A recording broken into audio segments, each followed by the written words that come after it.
몇 년 전 공무원 시험을 준비할 당시 매번 혼자서 밥을 먹었다. 한 번은 분식집에서 밥을 먹다가 숟가락을 툭 놓고 울면서 뛰쳐나온 적이 있다. 왜냐하면 갑자기 나를 둘러싼 모든 존재가 나를 잡아먹을 것처럼 크게 느껴졌기 때문이다. 필요 없는 정보까지 눈과 귀와 촉감, 후각으로 들어왔고 모든 감각을 처리하느라 곤두선 신경 때문에 내 존재가 위협당하는 것처럼 느껴졌다. 공원에 앉아 조금 있으니 괜찮아져서 별일 아니라고 생각하고 넘어갔다. 그런데 이 증상이 조현병 첫 발병 전에 다시 나타났다. 등산을 했는데 나무의 촉감, 풀냄새, 나뭇가지의 바스락거림, 초록색 나뭇잎색 등 모든 정보들이 한꺼번에 머릿속에 침투했다. 생각이 너무 많아졌다. 언어화하는 도중에도 끊임없이 정보가 흘러들어와 진짜로 정신에 놓는 것이 무엇인지 알 것 같다는 생각을 했다. 내가 사물을 받아들이는 걸 넘어서서 사물과 하나가 될 것 같은 느낌. 등산 도중 정신을 놓지 않으려 계속 스스로에게 명령했다. 호흡에 집중해. 넌 등산 중이야. 생각에 휘둘리지 마. 그리고 중얼거리면서 생각을 정리하고자 했다. 다행히 말을 반복하고 있으니 머릿속에 조그만 환풍구가 생긴 듯 했고 나는 등산을 무사히 마쳤다. 집으로 돌아와 산에서 있었던 일들의 원인을 알고 싶었다. 공황장애와 비슷하다고 느껴 인터넷에 검색해 보았지만 명확한 이유를 찾을 수는 없었다. 나는 이해해야만 했다. 이런 현상이 나에게 일어나는 게 너무 무섭고 두려웠다. 내게 모든 사물들이 돌출되어 보이는 이유가 무엇일까? 내 존재가 사라질 것 같은 느낌의 시작은 어디일까? 학창시절부터 적응을 잘 못했던 나. 그런 나를 받아들이고자 노력하고 있는데 또 뭐가 문제인 거지? 내 나름의 이유라도 찾아야 했다. 심리적인 문제는 어린 시절 양육자와의 관계에 있다는 이론을 근거로 나름의 가설을 세웠다. 공포에서 빠져나오고 싶었다. 어린 시절의 나에게 뭐가 문제였을까? 그걸 찾아서 고치면 될 거라고 생각하였다. 어린 시절 엄마와의 관계에 문제가 있었다고 믿는 것을 시작으로 생각에 생각을 거듭했다. 과거에 대한 생각을 계속 떠올렸다. 그런데 생각은 꼬리에 꼬리를 물었고 답을 찾기는 힘들었다. 엄마가 나에게 사랑을 못 줬기 때문에 내가 어렸을 때부터 소심했나? 그래서 내가 예민해졌나? 다른 사람들이 나에게 너무 크게 다가와서 사물들도 그렇게 된 건가? 그건 도대체 왜 그런 거지? 누군가에게 이런 고민을 얘기하고 싶었다. 그때 엄마가 방으로 들어왔다. 너 뭐 하는 거야? 지금 새벽 2시야. 왜 안 자? 엄마, 내 얘기 좀 들어줘. 나 생각하고 있었어. 너 생각이 너무 많아. 뭔가 안 좋은 거야. 빨리 약 먹고 자. 하지만 제발 엄마 말 좀 들어. 내가 이상한가? 뭘 더 생각하고 이해해야 나는 괜찮아질까? 약을 먹고 잠이 왔지만 그날 나는 내가 뭉크의 절규에 나오는 사람 같다는 생각을 했다. 다음날 다시 생각이 많아졌다. 그런데 생각을 하면서도 내 생각에 자꾸 의심이 갔다. 주변 사람들이나 엄마의 의견이 맞을 것이라고 생각했고 내가 느끼는 것에 대한 자신감이 없어졌다. 내가 점점 작아졌고 나는 내가 이상해서 생각이 많아진 거라고 납득해버렸다. 나는 내 생각을 믿을 수 없었다. 다음 날은 사물이 다시 크게 느껴졌다. 생각이 들어온다는 인식도 못한 채 죽을 것 같은 두려움이 다시 엄습했다. 부처든 하느님이든 엄마든 다 믿을 수 있는데 나를 믿을 수가 없었다. 나는 어디에 있지? 라는 물음이 떠올랐다. 나는 물음표이다. 무엇이든 될 수 있다. 하지만 아무것도 될 수 없다. 내가 될 수 없기 때문이다.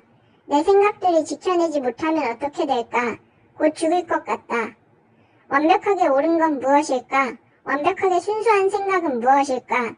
순수한 건 있는 그대로 바라보는 것이다. 사물을 있는 그대로 바라봐야 하는데 왜 이렇게 크게 받아들여지지? 아직 내가 덜 순수하기 때문인가? 아니야, 내 생각이 또 틀렸구나. 생각이 많아지고 생각을 부정하고 또 그런 생각을 부정하고 또 그런 생각을 부정하고 끝이 어딜까 혼란스러웠다. 혼란스러운 와중 눈물이 났다. 눈물을 닦으러 화장실로 갔다. 거울에 비친 내 모습이 못나 보였다. 이런 생각이 들었다. 못나 보이는 것도 내가 똑바로 바라보지 못하는 거야. 나 스스로에 대한 편견과 아집에 휩싸여 있는 거야. 나는 지금 이상해. 정상적으로 똑바로 바라봐야 해. 뚫어져라 쳐다보자 내 얼굴이 다시 예뻐 보였다. 예쁜 것도 정확한 건 아니야. 나는 아름다움을 판단할 자격이 없어. 다시 바라봐야 해. 정상적으로 똑바로 보자. 한참을 거울 앞에 서서 내 모습을 관찰하려고 노력했다. 얼굴이 몇 분 만에 수십 번이 변했다. 당황스러워서 화장실에서 뛰쳐나왔다. 기분을 전환하고 싶어서 무한도전을 봤다. 화면에서는 평소에 사람들을 웃기려고 하는 행동이 아닌 자연스러운 일상의 대화를 하고 있는데도 난 이상하게 웃음이 나왔다. 아니 웃음을 주체할 수 없을 정도였다. 내가 너무 더럽혀져서 순수한 모습을 보고 웃음이 나오는 게 아닐까 생각했다. TV를 끄고 방으로 들어와 버렸다. 내가 정상이 되려면 어떻게 해야 할까? 나를 바꾸려고 해볼수록 나는 이상해지고 있다. 그래서 나를 바꾸는 게 아니라 다른 걸 바꿔야 할 것 같다는 생각이 머릿속에 스쳤다. 내 생각은 세상에 대한, 우주에 대한 이해에서부터 변화의 실마리를 찾아야 하는 게 아닐지 나아가기 시작했다. 나를 둘러싼 세상이 너무 어둡기 때문에 내가 아픈 게 아닐까? 세상이 어두운 건 우주의 문제이고 에너지의 문제가 아닐까? 그때부터 나는 기와 에너지에 대해서 인터넷에 끊임없이 검색하였고 마침내 그곳에서 나를 괴롭게 하는 무언가를 특정할 수 있었다. 인터넷에 나와 있는 음모론이라 불리는 주제가 내 흥미를 끌었다. 내가 힘든 이유를 쉽게 설명할 수 있는 방법이었다. 나는 결국 납득하게 되었다. 결국 그런 거였다. 일루미나티, 캠트레일, 악의 에너지들이 나를 괴롭혀서 내가 계속 죽을 것 같은 거였어. 내가 이상한 게 아니었어. 나는 이상하지 않아. 정말 다행이야. 정말로 다행이다. 이런 생각들은 나를 해치는 생각이었을까? 아니면 나를 지키는 생각이었을까? 지금도 잘 모르겠지만 어쨌든 나는 결국 망상의 세계에 들어서기 시작하였다.